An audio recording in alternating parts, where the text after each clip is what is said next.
Hello guys ඔන්න ඉතින් අදත් ඔයාලා එක්කන් යන්නේ ලස්සන ලොකේෂන් එකකට. ඉතින් වෙනද වගේම වෙල්කම් කියලා පිළිගන්නවා මගේ YouTube channel එකට ඔයාලා වදත්.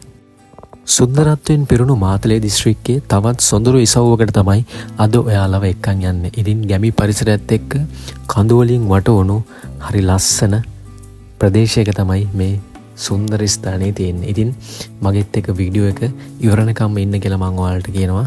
මොකද ඒ තරමටම මේ පරිසරයත් හරිම සුන්දරයි. ඉතින් මම අද ඔයාලව එක්කන් යන්නේ මාතලේ දිස්ත්‍රික්කයේ ගලේවෙල ප්‍රදේශයට ආසන්නයේ තියෙන සුන්දර ජලාශයකට. ඉතින් මේ තමයි වෑමැඩිල්ල ජලාශය. ගම් කිහිපයක් පහු කරගෙන මම දැන් මේ ඇවිල්ලා තියෙන්නේ වෑමැඩිල්ල ජලාශයේ ඉහළ කොටසට. ඉතින් ඔයාලට වම් පැත්තෙන් පේනවා වෑමැඩිල්ල ජලාශය. දකුණු පැත්තෙන් ඔයාලට පේන්නේ නැති ලස්සන කුඹුරු යායක් තමයි පහු කරගෙන ආවේ. ඉතින් මේ ජලාශයේ තියෙන සුවිශේෂත්වය තමයි හරිම ලස්සන කඳු වලල්ලකින් තමයි මේ ජලාශය වට වෙලා තියෙන්නේ. ඉතින් ඔයාලට ඉස්සරහින් පේන ඇති මං කිව්ව කුඹුරු යාය තියෙනවා. වැහි වලාකුළකින් වට වෙච්ච කඳු පන්තියක් පේන්න තියෙනවා. ඉතින් එක කඳු පන්තියක් නෙමෙයි කඳු පන්ති කීපයකින්ම මේ ජලාශය වට වෙලා තියෙන්නේ. ඉතින් ඒකත් එක්ක හරිම ලස්සන සුන්දරත්වයක් තමයි මෙතෙන්න ගේන්නේ. ගම්මාන කිහිපයකට ජලය සපයනවා මේ ජලාශය. ඉතින් ඒ වගේම කුඹුරුවක් කර විශාල ප්‍රමාණයක් වගා කරන්න මේ ජලාශය උපකාරී වෙනවා. ඉතින් ඔයාලට මේ පේන්නේ ජලාශයේ ඉහළ කොටස නිසා මෙතන විශාලත්වය වගේම මේකේ තියෙන සුන්දරත්වය ඔයාලට හරියටම හිතා ගන්න බෑ. ඉතින් මේකේ සුන්දරත්වය හරියටම විඳින්න නම් ඔයාලා යන්න ඕනේ මේ ජලාශයේ පහළ කොටසට. ඉතින් ඔයාලා එන්න මගෙත් එක්ක පහළ කොටසට යන්න මේකේ තියෙන සුන්දරත්වය වගේම මෙහි විශාලත්වය අත්විඳින්න. ජලාශයේ පිටවාන පිහිටලා තියෙන්නේ වැවට වම් පසින්. සොරවුව තියෙන්නේ වැවේ දකුණු පසින් එන්න තමයි මේක නිර්මාණය කරලා තියෙන්නේ. ඉතින් මම දැන් ඔයාලව එක්කන් යන්නේ වැවේ පිටවාන ළඟට. ඉතින් ඔයාලට එතෙන්න ගියාම දැනෙයි හරි අමුතු සුන්දරත්වයක්. මොකද ඈතින් පේනවා හරිම ලස්සන කඳු වලල්ලක්. ඉතින් ඒකත් එක්ක වානෙන් ජලය ගනාගෙන යන ආකාරය දැක්කම ඔයාලට දැනෙයි හරි අපූර්ව සුන්දරත්වයක්.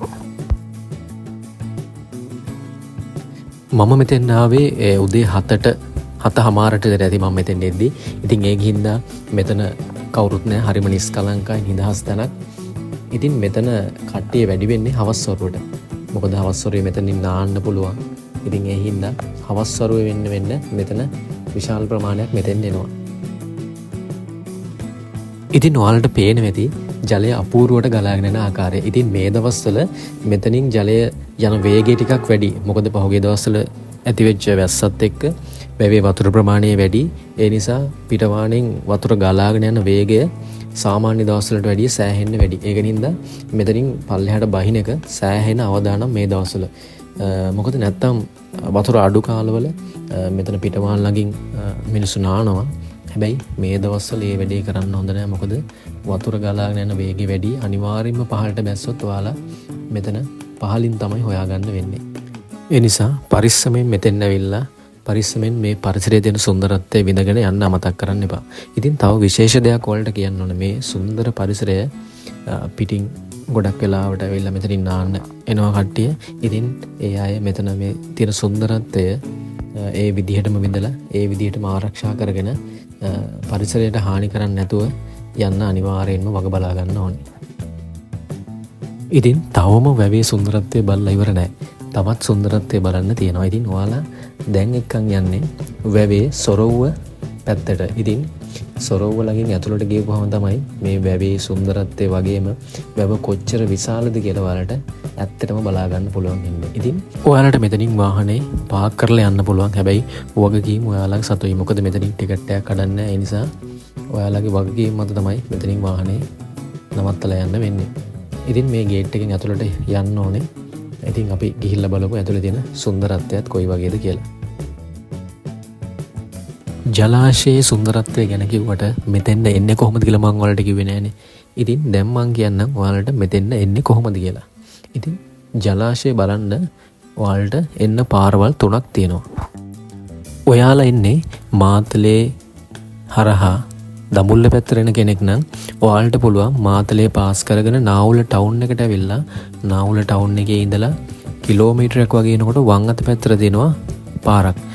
බිබිල හන්දිය හරහා ඔයාලට එන්න පුළුවන්. බිබිල නිකොල සහ උස්සැත්තෑව කියන ගම්මාන පාස් කරගෙන මේ වෑමැල්ලට එන්න පුළුවන්. ඉතින් නාවුල ටවුන් එකේ ඉඳලා කිලෝමීටර් 10ක විතර දුරක් තියෙනවා ජලාශයට. ඉතින් එහෙම නැත්තම් ඔයාලා එන්නේ දඹුල්ල පැත්තෙන් එනවා නම් ඔයාලට පන්නම්පිටිය හරහා ඇවිල්ලා ජලාශයට එන්නත් පුළුවන්. ඉතින් ඔයාලා ඉන්නේ කුරුණෑගල පැත්තේ ඉඳලා නම් ඔයාලට කුරුණෑගලින් පුවප්පිටිය හන්දියට ඇවිල්ලා පුවප්පිටිය හන්දිය ඉඳලා කිලෝමීටර් 7ක් දුර ආපුවාම ඔයාලට වෑමැඩිල්ල ජලාශයට එන්න පුළුවන්. ඉතින් මෙතෙන් එන්න පාරවල් 3ක් තියෙනවා ඔයාලට. ඉතින් මේ ජලාශය වැහි ජලයෙන් වගේම ජලාශය අවට තියෙන කුඩා ප්‍රමාණයේ වැව් වලින් පිටවන ජලයෙන් තමයි පෝෂණය වෙලා තියෙන්නේ.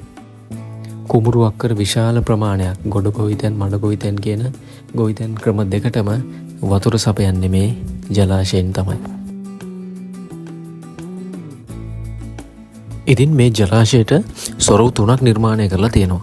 ඉතින් ඒකෙන් එක සොරව්වකින් ජලය සපයනවා නිකුල උස්සැත්තෑව ඒ වගේම වැලමිටියාව කියන ප්‍රදේශ ආශ්‍රිත කුඹුරු විශාල ප්‍රමාණයකට ඒ සොරව්වෙන් ජලය සපයනවා.